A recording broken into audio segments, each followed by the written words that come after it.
तो मैं तो कानूनी पोजीशन ही बता सकता हूँ। अगर परिवार में से किसी को भी और परिवार जो उनके जो उनके भाई-बहन वाला परिवार है और जो उनकी पत्नी वाला परिवार है, दोनों ही परिवार होते हैं। उसमें से किसी को भी शक है, तब भी अगर शक नहीं भी है, किसी की भी अननेचुरल डेथ होती है और ख़ास तौर पे अगर इतने जो प्रोमिनेंट फैमिली में से होती है, तो एक कानूनी प्रक्रिया है जो अभी बीएनएसएस में 194 सेक्शन है, जिसमें पुलिस को अननेचुरल डेथ को इन्वेस्टिगेट करना ही होता है और उसके बाद 196 भी है, 196 भी है, जिसमें मैजिस्ट्रेट को अननेचुरल डेथ की जो इंक्वायरी करनी होती है और मैजिस्ट्रेट अगर इंक्वायरी करे तो उसमें परिवार के लोगों को भी हिस्सेदारी होती है, उनके सामने ही सारी चीज़ें होनी चाहिए। ये कानूनी प्रावधान है। मैं तो सिर्फ यही कह सकता हूँ कि अगर परिवार में से किसी को भी शक है या इस प्रकार की कोई जो स्थिति थी जिसमें इतना सा भी शक हो, क्योंकि एक व्यक्ति की मृत्यु हुई है, भारत के नागरिक की मृत्यु हुई है, तो वो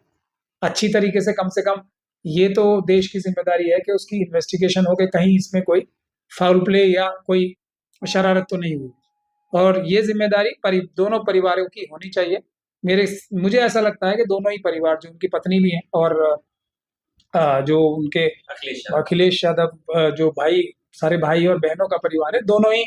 मेरे ख्याल से पुलिस को और एसडीएम जो मजिस्ट्रेट साहब होंगे उनको ऐसी रिक्वेस्ट करनी चाहिए उन्हें। ये मेरा मतलब सर क्या निकाला जाए पोस्टमार्टम रिपोर्ट में जो आया कि ब्लड का जो थक्का है और बाकी चीजें, उसको कैसे देखा जाए? देखिए, आजकल तो हत्या करने के बहुत सारे एडवांस तरीके, आजकल ही नहीं पहले से भी हैं, बहुत सारे तरीके होते हैं जिससे ब्लड का थक्का बनवाया भी जा सकता है। मतलब कोई आर्टिफिशियल तरीके से भी हो सकता है और नेचुरल तरीके से भी हो सकता है, लेकिन आर्टिफिशियल तरीके से होने की संभावना इसलिए ज़्यादा है क्योंकि ये एक बहुत ही प्रोमिनेंट व्यक्ति थे, अपनी सेहत के लिए भी बहुत जागरूक थे और लगातार वो उनको मेडिकल हेल्प भी उपलब्ध थी। तो ये अगर ब्लड का थक्का होता तो वो एकदम सडनली तो बन नहीं जाता है, जितनी मेडिकल साइंस की मुझे समझ है। और रेगुलरली अगर उनके डॉक्टर्स चेक कर रहे हैं एंड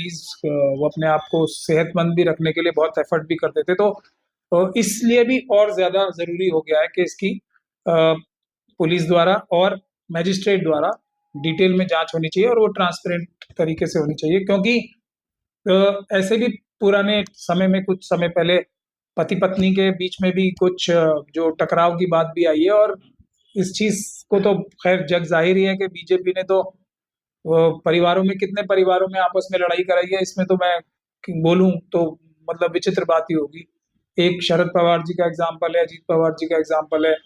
प्रियंका गांधी और राहुल गांधी जी में लड़ाई कराने के लिए दिन-रात एक किए हुए हैं आरएसएस और बीजेपी के लोग। ये तो और हर परिवार में लड़ाई कराते हैं, ये कोई पहली बात नहीं है। तो इसलिए भी ये इसका इन्वेस्टिगेशन तो होनी ही चाहिए। प्रतीक यादव हैं जो अखिलेश के भाई हैं, वो समाजवादी पार्टी से हैं और उनकी जो पत्नी है अपर्णा यादव वो बीजेपी से है और सीएम योगी की रिश्तेदार भी है। तो क्या एक राजनीतिक एंगल देखा जाए इसको लेकर? और इसीलिए मैं कह रहा हूँ ना कि सभी पक्षों को ये आवश्यक है। योगी जी की रिश्तेदार हैं, उनकी पत्नी और उनकी पत्नी भी, अगर पत्नी तो है ही, भले ही आपस में मनमुटाव है या नहीं है मैं नहीं जानता, अगर है तब बीजेपी में तो शामिल है। इसीलिए मैं बोल रहा हूँ ना, परिवारों में झगड़ा कराने का काम तो आरएसएस और बीजेपी का आज का नहीं है, शुरू का है। हालांकि ऐसे समय पे ये बात बोलनी आवश्यक भी है, इसलिए मैं बोल भी रहा हूँ, वरना नहीं बोलता। लेकिन दोनों ही परिवारों के हित में ही है और जनता के भी मन में जो सवाल आ रहे हैं उसमें भी जरूरी है कि योगी जी को खुद भी, क्योंकि उनके ही रिश्तेदार की भी एक मृत्यु हो गई है, तो उन्हें खुद इसमें डिटेल इंक्वायरी एकदम पारदर्शी तरीके से करा के जनता के सामने सारी सच्चाई रखनी चाहिए और अखिलेश यादव जी के परिवार को भी यही करना चाहिए। ये एक बहुत ही नेचुरल बात है, इससे जो भी बचेगा वो मेरे ख्याल से खुद भी वो शक के दायरे। प्रतीक यादव को लेकर जो डॉक्टर्स की रिपोर्ट्स थे वो भी चौंकाने वाले हैं और जिस बात का डर था, जो आशंकाएं थी कि क्या भाई उसका निधन की जगह क्या मौत हुई है, क्या मौत की साजिश रची गई है, वो भी दर्शकों अब सबके सामने आ रही है। लेकिन जो लोग मुंह नहीं खोल पा रहे हैं, जो सच नहीं ला पा रहे हैं कैमरे पे, ये जिम्मेदारी उसकी पत्नी की बनती है, यानी कि अपर्णा यादव की बनती है कि एक्चुअली में पति प्रतीक यादव के साथ हुआ क्या था, कौन कौन साजिश करता था, आखिर जो उनको मेंटली डिस्टर्ब कर रहा था उसका जिम्मेदार कौन था। ये बहुत बड़ा सवाल हो गया है। हालांकि पोस्टमार्टम रिपोर्ट पर भी लोग मौजूद थे, अखिलेश यादव, डिम्पल भाभी, तमाम लोग जो है अंतिम विदाई के लिए जा रहे हैं, तमाम नेता विधायक। लेकिन अभी भी एक ऐसा सवाल जो चुभ रहा है, एक ऐसा सवाल जो एक बेचैनी पैदा कर रहा है कि स्वस्थ आदमी, ठीक है मौत बरहक है, कभी भी कहीं भी आ सकता है, लेकिन ऐसा स्वस्थ आदमी जो जिम ट्रेनर है, जिम करता है, जो पूरा अपना बिजनेस चलाता है, राजनीति से उनका कोई लेना देना नहीं है, फिर उन्हें किस बात का फिक्र, उन्हें किस बात का टेंशन। एक बात का टेंशन है, वो ये कि ठीक आज से 2 से 3 महीने पहले, जी हाँ, प्रतीक यादव ने खुद सोशल मीडिया पर आकर कहा था कि मैं अपनी पत्नी से तलाक लेना चाहता हूँ, नहीं रहना चाहता मैं इसके साथ, बहुत परेशानियां हो रही हैं, बहुत दिक्कत हो रही है। लेकिन इसके बावजूद क्या हुआ दर्शकों, हमारा आपने देखा कि उनका पूरा परिवार आ गया अपर्णा यादव का। लेकिन अब जिस तरीके से जब अस्पताल में गया, वहां पे जो है जिस तरीके से जो है